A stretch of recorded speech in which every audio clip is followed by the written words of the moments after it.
Assalamualaikum warahmatullahi wabarakatuh. Wilujeng para siswa ketemu maneh ana ing pamulangan basa Jawa. Ing pamulangan dina iki awake dhewe bakal sinau yaiku bab cerita rakyat. Supaya luwih cetha, ayo disemak bareng-bareng bab cerita rakyat ana ing pamulangan dina iki. Tegese cerita rakyat. Cerita rakyat yaiku cerita kang ngrembaka ing sawijining panggonan utawa daerah lan dianggep minangka asil karya bebarengan utawa kolektif karo masyarakat ing papan iku. Lumrahe awujud lelakon cekak kang wose cerita utawa intine cerita munjerake ing salah sawijining paraga utawa tokoh. Cerita rakyat iku cerita saka jaman kuno kang isih urip ing madyaning bebrayan agung kang ngemot piwulang luhur lan panglipur lelara. Dene perangan pambangun cerita rakyat utawa unsur-unsur cerita rakyat yaiku angka 1 tema utawa underaning cerita. Tema utawa underaning cerita yaiku minangka gagasan pokok kang ndasari lakuning cerita. Angka 2 latar utawa setting. Tegese katerangan wektu, papan, panggonan, kahanan masyarakat utawa sosial lan budaya. Angka 3 pamawas utawa sudut pandang. Pamawas yaiku carane pangripta netepake dirine ing sajroning cerita. Bisa kanthi paraga, barang, papan utawa satu kewan. Angka 4 yaiku lakuning cerita utawa alur. Tegese rerangkening kedadean ing cerita. Alur kapérang dadi 2 yaiku alur maju utawa progresif lan alur mundur utawa flashback. Angka 5 paraga lan watake utawa penokohan. Nggambarake watake paraga utawa pelaku kang bisa dingerteni lumantar tumindake, tanda-tanda nyata utawa ciri fisik lan uga kahanan sakiwa tengene utawa lingkungan. Angka 6 perkara utawa konflik. Yaiku perkara kang dadi punjere cerita kang bisa narik kawigaten. Sansaya njlimet lan tlesih perkarane sansaya ngundhakake kawigaten. Tandane cerita rakyat utawa ciri-cirine cerita rakyat.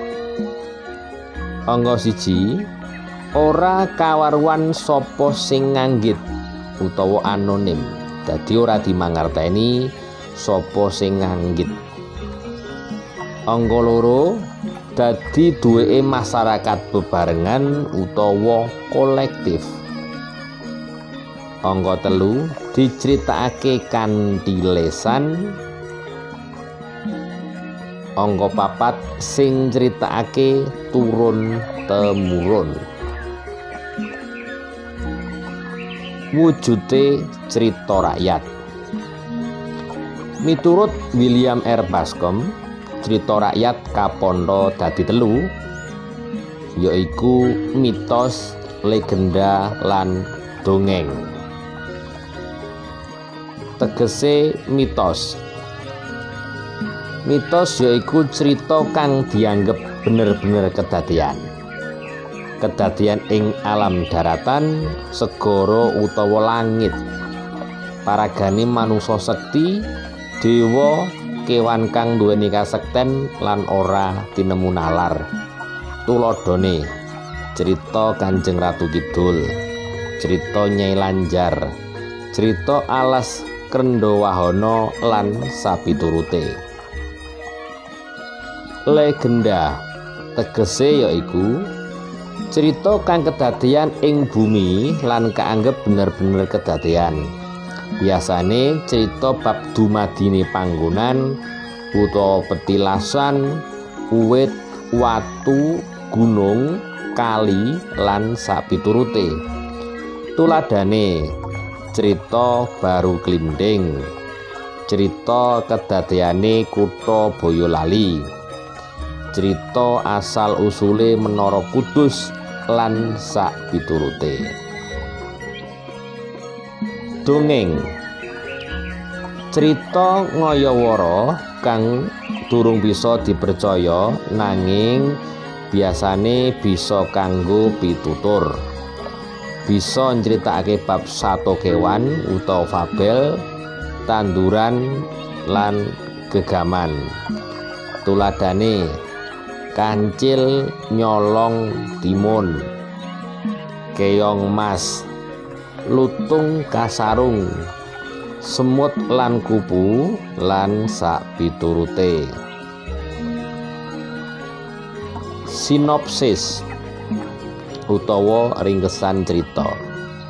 Sinopsis yaiku ringkesan crita saka alur kang dawa dadi cekak nanging bisa njlentrehake cerita sakabehe.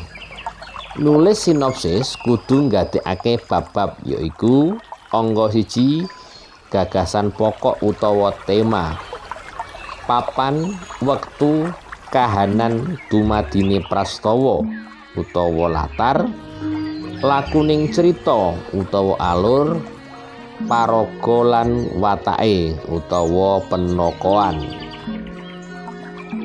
pakaryan utawa tugas.